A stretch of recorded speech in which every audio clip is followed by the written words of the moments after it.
Voyons ensemble le cycle cellulaire des cellules eucaryotes. Révisons ensemble.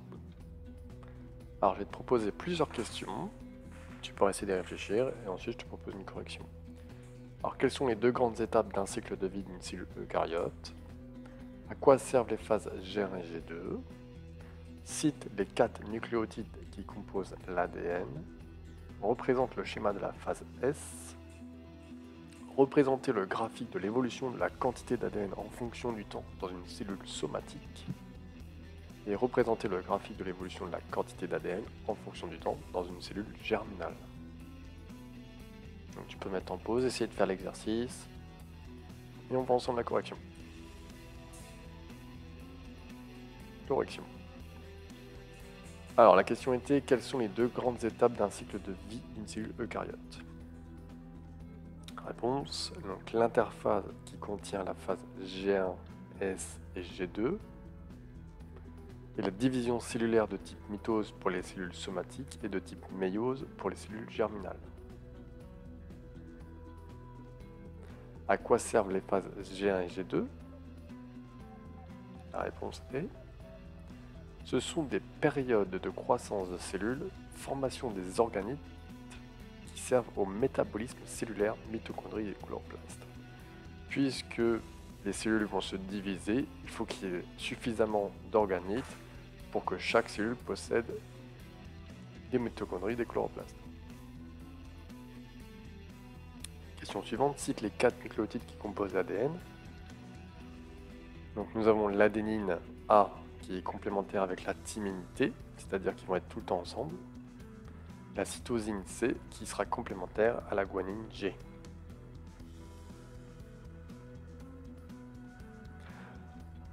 On représente le schéma de la phase S. Alors déjà, la phase S c'est quoi? C'est la réplication de l'ADN. L'enzyme ADN polymérase écarte les deux brins de l'ADN parental pour former un œil de réplication. Chaque brin sert de modèle à la synthèse d'un nouveau brin d'ADN. Ce nouveau brin, on pourra l'appeler brin néosynthèse. Cette réplication est donc semi-conservative. Donc ici, j'ai représenté l'ADN parental. Les deux enzymes polymérases qui vont se positionner sur l'ADN parental pour écarter. Et là, suivant le sens de réplication, les enzymes vont se déplacer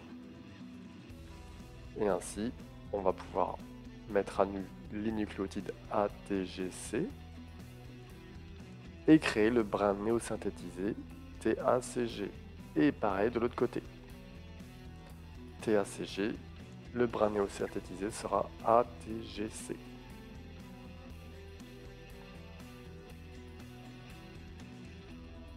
Et du coup, on va former deux molécules d'ADN identiques.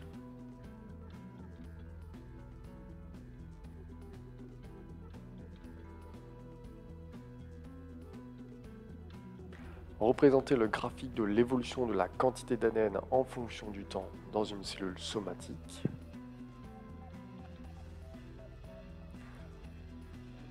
Alors dans la phase G1, on a une quantité 1 d'ADN. Réplication de l'ADN, du coup on va doubler cette quantité, donc on va passer de 1 à 2. On a en phase G2 évolution de la cellule, croissance de la cellule. Et ensuite, division cellulaire, mitose, on descend à une quantité d'ADN. Représenter le graphique de l'évolution de la quantité d'ADN en fonction du temps dans une cellule germinale. Donc maintenant, on est toujours à une quantité 1 d'ADN en phase G1. Réplication, ça ne change pas. On double la quantité, donc on passe de 1 à 2. Et ensuite, première division de la méiose, on passe de 2 à 1. Deuxième division de la méiose, on va passer de 1 à 0,5. On aura du coup la moitié de quantité d'ADN qu'initialement.